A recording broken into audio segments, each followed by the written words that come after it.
السلام علیکم ورحمۃ اللہ۔ آج میں آپ کے سامنے حضرت یونس علیہ السلام کا واقعہ پیش کروں گی کہ یونس علیہ السلام کو کس طرح مچھلی نے نگل لیا اور پھر اللہ کی قدرت کی وہ صحیح سالم مچھلی کے پیٹ سے واپس آ گئے۔ حضرت یونس علیہ السلام ان نبیوں میں سے ہیں جن کا ذکر خیر قرآن مجید کی 6 سورتوں میں آیا ہے۔ اللہ تعالیٰ نے آپ کو موصل کے علاقے کی بستی نیوا کی طرف نبی بنا کر بھیجا تھا۔ عرصہ دراز تک توحید الہی کی دعوت دیتے رہے اور ناشائستہ حرکتوں سے منع کرتے رہے، مگر ان لوگوں نے ان کا انکار کیا اور کفر و شرک پر اڑے رہے اور ان کا مذاق اڑاتے رہے۔ حضرت یونس علیہ السلام نے فرمایا، اگر تم لوگ ایمان نہیں لاؤ گے تو میں 3 روز کے اندر ہی خدا کا عذاب تم پہ آ جائے گا اور اس میں تم سب ہلاک ہو جاؤ گے۔ یہ فرما کر آپ چلے گئے۔ جب ان سب کو یقین ہو گیا کہ حضرت یونس علیہ السلام سچے تھے تو وہ سب کے سب چھوٹے بڑے اپنے جانوروں سمیت اور مویشیوں کے ساتھ جنگل میں نکل کھڑے ہوئے۔ بچوں کو ماؤں سے جدا کر دیا اور بلک بلک کر نہایت گریہ زاری سے جناب باری تعالیٰ میں فریاد شروع کر دی۔ ادھر ان کی بین و بقا، ادھر جانوروں کی بھیانک صدا، غرض رحمت خداوندی ان کی طرف متوجہ ہو گئی۔ عذاب اٹھا لیا گیا، جیسے کہ اللہ تعالیٰ نے قرآن پاک میں ارشاد فرمایا ہے، فَلَوْلَا كَانَتْ قَرْيَةٌ آمَنَتْ فَنَفَعَهَا إِيمَانُهَا إِلَّا قَوْمَ يُونُسَ لَمَّا آمَنُوا كَشَفْنَا عَنْهُمْ عَذَابَ الْخِزِّ فِي الْحَيَاةِ الدُّنْيَا وَمَتَّعْنَاهُمْ إِلَىٰ حِينٍ۔ سورہ یونس۔ پس کیوں نہ ہوئی ایسی بستی جو ایمان لاتی اور اسے اس کا ایمان نفع دیتا سوائے یونس کی قوم کے کہ جب وہ ایمان لائی ہم نے ان سے دنیا کی زندگی میں رسوا کرنے والا عذاب دور کر دیا اور انہیں ایک متعینہ وقت تک کے لیے فائدہ پہنچا دیا۔ حضرت یونس علیہ السلام یہاں سے چل کر ایک کشتی میں سوار ہو گئے۔ آگے جا کر طوفان کے آثار نمودار ہوئے۔ قریب تھا کہ کشتی ڈوب جائے۔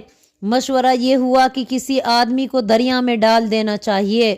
قرہ حضرت یونس علیہ السلام کے نام نکلا، لیکن کسی نے آپ کو دریا میں ڈالنا پسند نہ کیا۔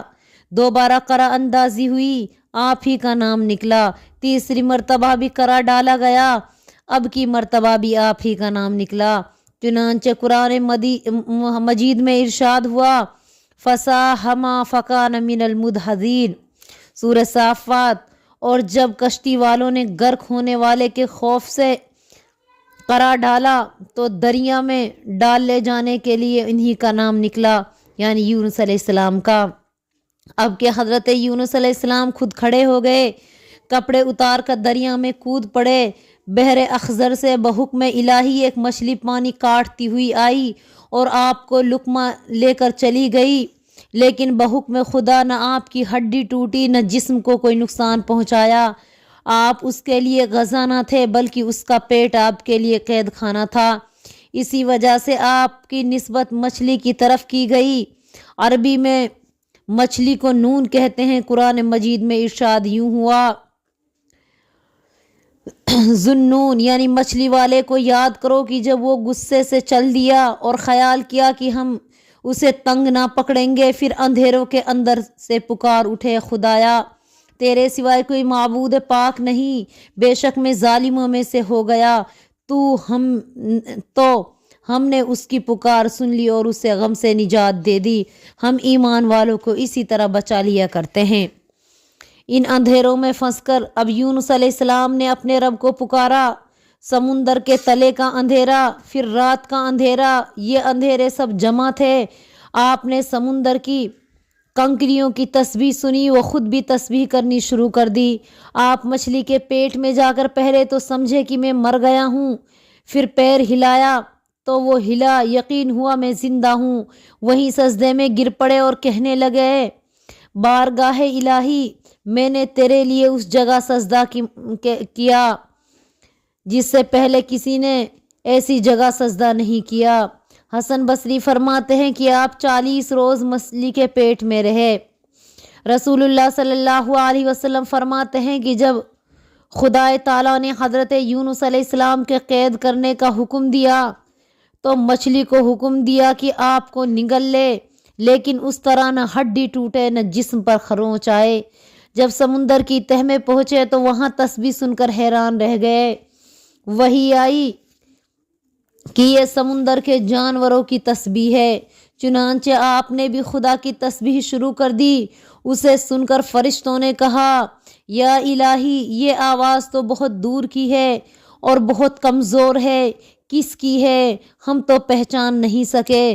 جواب ملا، یہ میرے بندے یونس کی آواز ہے، اس نے میری نافرمانی کی، میں نے اسے مچھلی کے پیٹ میں قید خانے میں ڈال دیا۔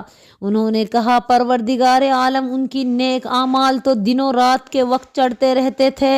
اللہ تعالیٰ نے ان کی سفارش قبول فرمائی اور مچھلی کو حکم دیا کہ وہ آپ کو کنارے پر اگل دے۔ مچھلی نے خدا کے حکم کے مطابق حضرت یونس علیہ السلام کو کنارے پر لا کر اگل دیا۔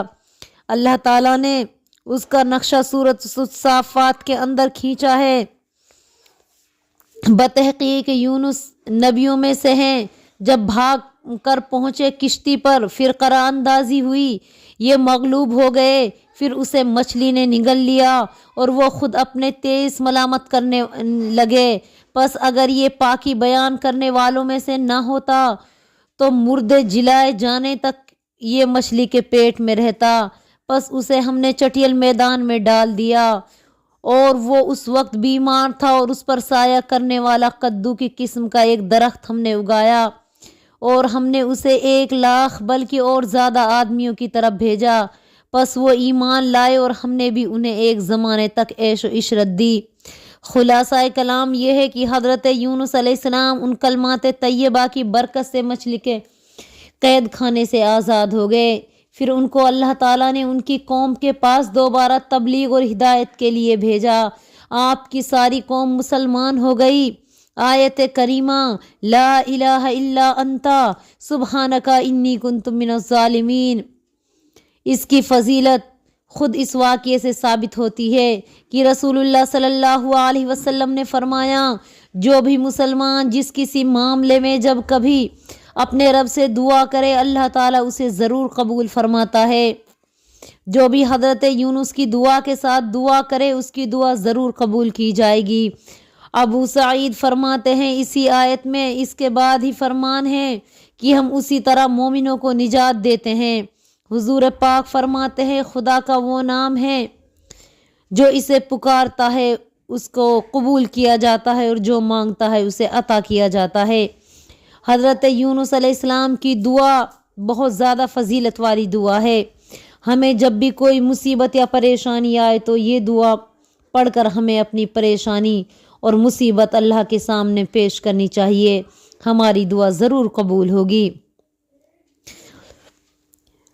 امام حسن بصری سے پوچھا گیا، ابو سعید خدری کہتے ہیں کہ خدا کا وہ اسم اعظم کہ جب اس کے ساتھ دعا کی جاتی ہے تو اللہ تعالیٰ قبول فرما لے، اور جب اس سے سوال کیا جاتا ہے تو وہ عطا کرتا ہے۔ تو آپ نے یہی کہا کہ یہی دعا ہے، لا الہ الا انت سبحانک انی کنت من الظالمین۔ جو بندہ اس دعا کو پڑھ کے اللہ رب العالمین کے یہاں دست دراز بلند کرتا ہے، اللہ پاک اس کو نا امید اور خالی ہاتھ نہیں لوٹاتا۔ تو آئیے ہم بھی دعا کریں، لا الہ الا انت سبحانک انی کنت من الظالمین، کہ اللہ ہم تمام مسلمانوں کو دنیا کی ہر مصیبت، ہر پریشانی سے بچائے۔ مولا کریم فلسطینی مسلمانوں پر رحم فرمائیں، ہماری مسجد اقصی کی حفاظت فرمائیں، آمین ثم آمین، وآخر دعوانا الحمدللہ رب العالمین۔ السلام علیکم ورحمۃ اللہ وبرکاتہ۔